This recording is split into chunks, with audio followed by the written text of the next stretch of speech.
तुम्हें उस इवेंट के बारे में भी पता है जो प्रणय ने मेरे लिए रखा है? टीना ने रितिका की तरफ देखते हुए रणविजय से पूछा। उसे लगा कि रितिका ने उसे बताया होगा, लेकिन रितिका ने ना में सर हिला दिया। इस इंडस्ट्री में मैं जो कुछ भी जानना चाहता हूँ वो जान लेता हूँ, रणविजय ने मुस्कुराते हुए कहा। अब रितिका को एहसास हो रहा था कि आखिर रणविजय को इस इंडस्ट्री का किंग क्यों कहा जाता है। वो उसकी तरफ देखकर मुस्कुराने लगी। टीना, तुम अब चिंता मत करो, अब तुम्हारे दुश्मनों की खबर तुमसे ज्यादा मैं रखता हूँ और उन्हें कैसे रास्ते पर लाना है ये भी मुझे अच्छे से पता है। रणविजय ने टीना के बालों में हाथ फेरते हुए कहा। इन दोनों की शादी को अभी ज्यादा दिन भी नहीं हुए, फिर भी ऐसा लगता है कि मानो ये सालों से एक दूसरे के साथ हैं। शूट खत्म होने के बाद टीना, रितिका और रणविजय एक साथ ही मुंबई वापस लौटे, लेकिन एयरपोर्ट पहुंचने के बाद रणविजय दूसरी गाड़ी से वहां से निकल गया ताकि किसी को शक ना हो कि वो टीना के साथ था। वहां एयरपोर्ट पर टीना को पिक करने के लिए प्रणय ने उसकी नई मैनेजर रोमा को भेजा हुआ था। वो एयरपोर्ट पर पर्पल कलर की शॉर्ट ड्रेस में खड़ी थी, पैरों में 10 इंच की हील और आंखों पर काले रंग के चश्मे के साथ वो इस तरह से खड़ी थी कि मानो वो कोई मैनेजर नहीं बल्कि फिल्म स्टार हो। बीच बीच में वो अपने रिस्ट वॉच में टाइम भी देखे जा रही थी। टीना ने उसके हाथ में पड़ा अपना नाम का बोर्ड देख लिया था, लेकिन फिर भी वो उसे इग्नोर करके रितिका के साथ एयरपोर्ट से बाहर निकल गई। जैसे ही टीना गाड़ी में बैठकर वहां से बाहर निकली, उसके पास रोमा की कॉल आ गई। तुम्हारी फ्लाइट लेट हो गई क्या? रोमा ने पूछा। नहीं तो तुमने मुझे एयरपोर्ट पर देखा नहीं क्या? मैं बोर्ड लेकर खड़ी थी, रोमा ने कहा। देखा था, बट तुम चश्मा लगाकर खड़ी थी ना, तो मुझे लगा कि तुम एयरपोर्ट पर किसी शूट के लिए आई हो, सो मैं वहां से निकल आई, टीना ने व्यंग्यात्मक शब्दों में कहा। मैं रोमा ने गुस्से में आकर फोन रख दिया और फिर वहां से भागते हुए ऑफिस के लिए निकल पड़ी।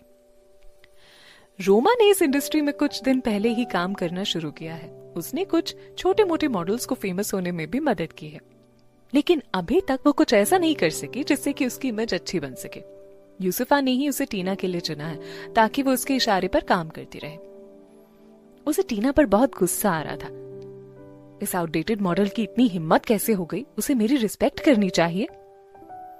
20 मिनट में टीना की कार पीजी ग्रुप के ऑफिस में पहुंच गई। गाड़ी से उतरकर वो सीधे ही प्रणय के ऑफिस में पहुंच गई। गुस्से में उसने ऑफिस का दरवाजा खोला और जाकर प्रणय के सामने खड़ी हो गई। अभी तक मुझे तुम्हारा जवाब नहीं मिला। क्या वाकई में तुम्हारे और यूसुफा के बीच कुछ चल रहा है?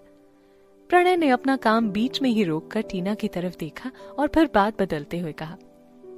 तुम आ गई वापस? कब आई? कब से चल रहा है ये सब? तुम्हारे और यूसुफा के बीच ये सब कब से चल रहा है? टीना अभी भी अपने सवाल पर अड़ी रही। टीना, प्रणय चिल्ला पड़ा। तुम्हें पता है तुम कितनी बकवास करने लग गई हो अब? बस अब बहुत हो गया तुम्हारा, टीना ने प्रणय की आंखों में ध्यान से देखते हुए कहा। प्रणय, तुम दोनों मुझे खिलौना समझते हो, जब चाहो खेलो और फिर फेंक दो। टीना, अब मुझे ब्रेकअप चाहिए। मैं यूसुफा के साथ हूँ, हम दोनों एक दूसरे से बहुत प्यार करते हैं, प्रणय ने टीना की तरफ अजनबी की तरह देखते हुए कहा। हम दोनों के बीच अब कुछ नहीं रह गया है। अब से हमारे बीच बस बॉस और एम्प्लॉय का रिश्ता है।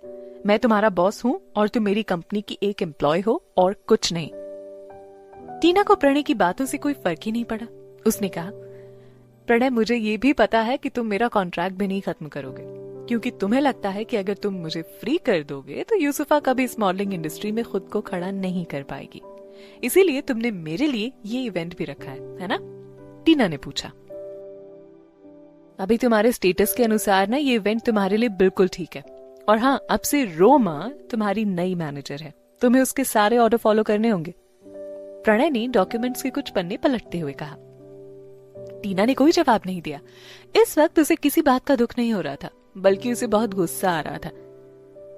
तुम्हें पता है प्रणय, जो लोग किसी के साथ धोखा करते हैं ना, उनका अंत हमेशा बुरा ही होता है, टीना ने गुस्से से भरे लफ्जों में कहा और फिर वो ऑफिस से बाहर निकल गई।